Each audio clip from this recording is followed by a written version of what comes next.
आज 3 महीने 10 दिन हो चुके हैं and we hope he is very comfortable. ये अपना जॉब चालू कर चुके हैं, कोई सपोर्ट यूज नहीं करते और साल 1.5 साल बाद पालती मार रहे हैं, तो भी इतनी बार आज पहली बार मार पा रहे हैं। किसी स्टिक की जरूरत अब जरूरत नहीं है। काम पे आराम से जा काम पा पर रहे नहीं हैं। जाना। काम पे तो मैंने जाना जब शुरू कर दिया था। आप ऑपरेशन के करीब 20 दिन बाद मेरे साथ और ऑपरेशन के दूसरे दिन ही चला दिया था। दूसरे दिन चला दिया था।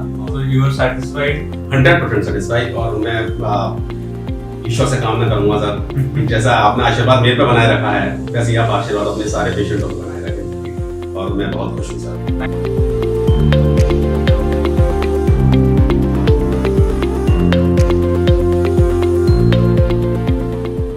हेलो फ्रेंड्स, मेरा नाम डॉक्टर डीपी शर्मा है, मैं आर्थोप्लास्टी सर्जन हूँ और आज हमारे साथ अशोक जी हैं।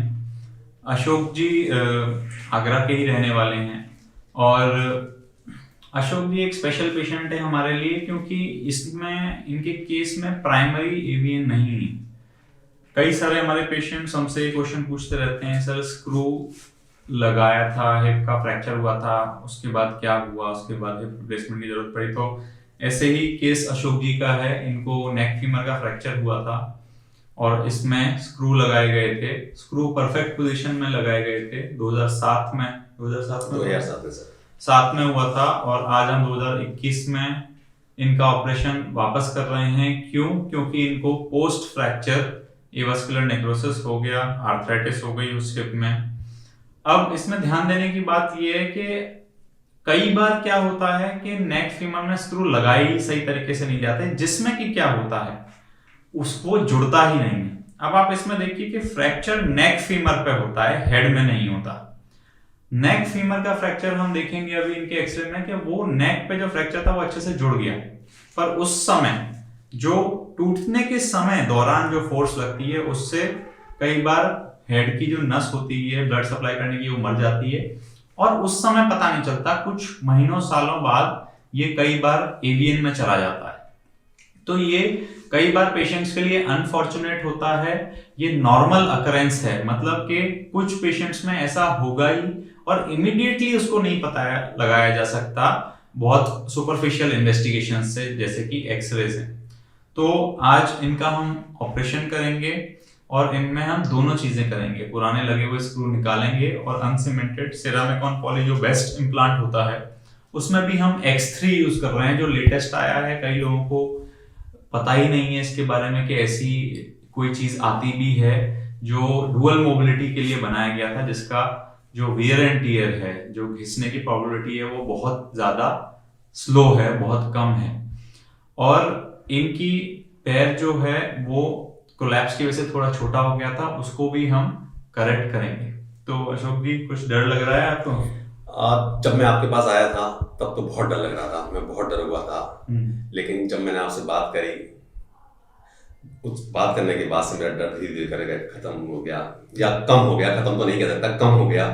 और आज मैं अपने आप को थोड़ा रिलैक्स मौजूद बन करके आया हूँ। बहुत बढ़िया।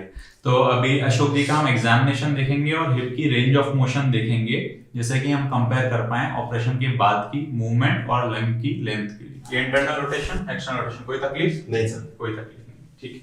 जनरली इंटरनल रोटेशन सबसे पहले चला जाता है, मतलब कि अगर ये हिप खराब होगा तो ये घुटना शोल्डर की तरफ जाने की बजाय बाहर की तरफ जाएगा। मोड़ी देखिए, ये बाहर की तरफ जा रहा है। क्यों? क्योंकि इसका इंटरनल रोटेशन खराब हो गया। एक्सटर्नल रोटेशन में दर्द है दर्द है और इंटरनल में पूरी पेल्विस मूव हो रही है, पूरी कमर की हड्डी मूव होती है, मूवमेंट नहीं बचा है, दर्द। ठीक।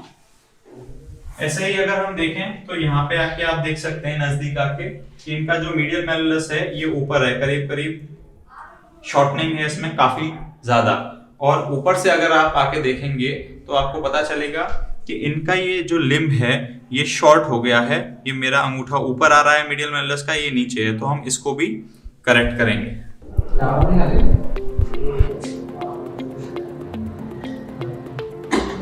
बहुत अच्छा, मेरी तरफ देखो, वेरी गुड। आओ सामने देख के चलो।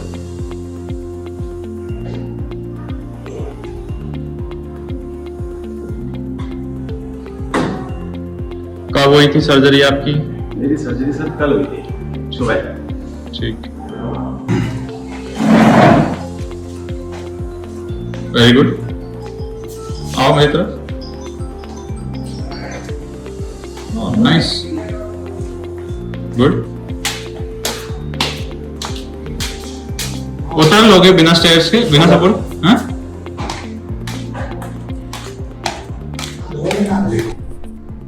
तो आज पहली बार पालती मार रहे हैं, पहली बार। ठीक है। इस साइड थोड़ी स्टिफनेस लगेगी, ठीक है, पर जो MIS हम यूज करते हैं, मिनिमली इन्वेजिव रहने की कोशिश करते हैं, उससे आप पालती मारना स्टार्ट कर सकते हो स्लोली स्लोली।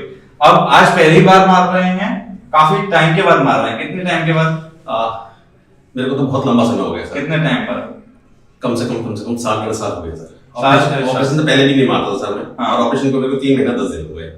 साल 1.5 साल बाद पालती मार रहे हैं, तो भी इतनी बार आज पहली बार मार पा रहे हैं, और धीमे धीमे ये अब स्ट्रेचिंग होगी इसकी, ठीक है। जी। कई पेशेंट इस चीज से परेशान है, जिससे ये परेशान थे, failed neck of femur surgery. Neck of femur surgery एक ऐसी ये बोन है जो कई बार नोटोरियस होती है, बहुत परेशान करती है, कई बार जुड़ती नहीं है, या फिर कई बार जुड़ जाती है तो उसका बॉल सूख जाता है, उसमें एवियन हो जाता है। तो अशोक जी को भी यही तकलीफ थी, और हमने इनका इम्प्लांट रिमूवल किया नेक फीमर सीसी स्क्रू में, और हमने इनमें सिरेमिक इम्प्लांट डाला इंपोर्टेड, और आज 3 महीने 10 दिन हो चुके हैं, and we hope he is very comfortable. ये अपना जॉब चालू कर चुके हैं, कोई सपोर्ट यूज नहीं करते, और आज इन्होंने पहली बार काफी सालों बाद इन्होंने मतलब साल 1.5 साल बाद पालती भी मारना स्टार्ट किया, और हम एक्सपेक्ट कर रहे हैं कि और 3 महीने में इनका पेल्विक टिल्ट और ज्यादा करेक्ट हो जाएगा। स्टेयर चढ़ने उतरने में भी ये बिना सपोर्ट के कर सकते हैं। तो आपका एक्सपीरियंस कैसा रहा? मेरा एक्सपीरियंस सर बहुत बढ़िया रहा, बहुत ही बढ़िया रहा। मैं अगर बात करूं, ऑपरेशन से पहले की स्थिति थी, मैं बहुत बुरी स्थिति में था, बहुत परेशान था, मतलब एक प्रकार से निराश सा हो चुका था कि मैं करूं तो करूं क्या जी। और जब इधर उधर भी कई जगह गया, जी। बहुत जगह मुझे हर जगह सेटिस्फेक्शन नहीं मिला। फिर मैं आपके पास आया, डॉक्टर डी शर्मा सर के पास आया, आपके पास आया। सबसे पहले तो एक चीज़ रही कि आपने जिस तरीके से मेरे को सेटिस्फेक्शन दिया, तो आधा तो मेरा वहीं से, आप जरा भी चिंता करने की जरूरत नहीं है। मैंने आपसे पूछा कि डॉक्टर साहब क्या कहीं भविष्य में चल पाऊंगा, दौड़ पाऊंगा, उखड़ू बैठ पाऊंगा? आपने कहा कि सब कुछ कर पाओगे जी। और वही सब कुछ रहा।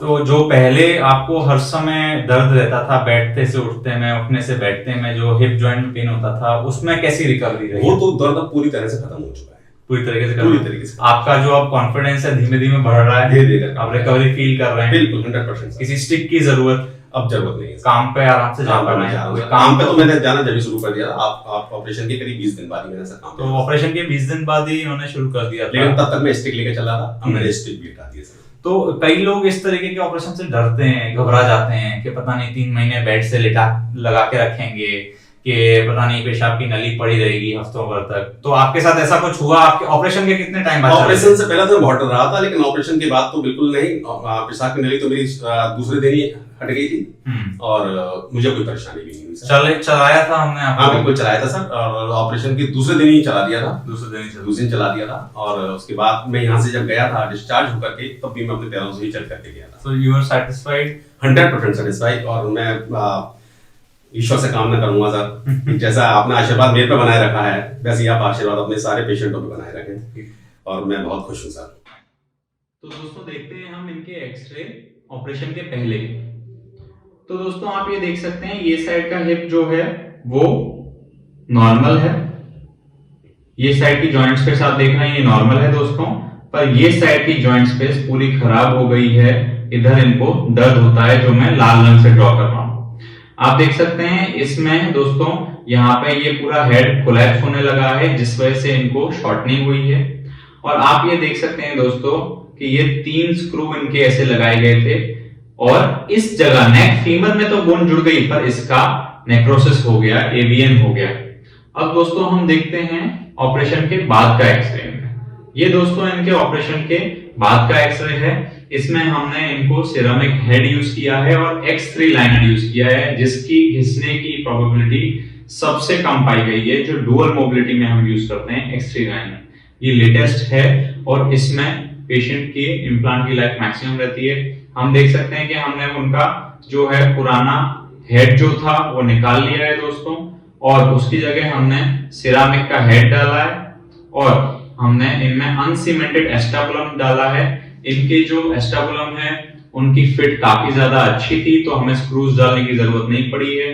आप देख सकते हैं कि हमने इनकी लेग लेंथ जो है शॉर्टनिंग को करेक्ट किया है और एक well fitting uncemented femur stem इस्तेमाल करी है।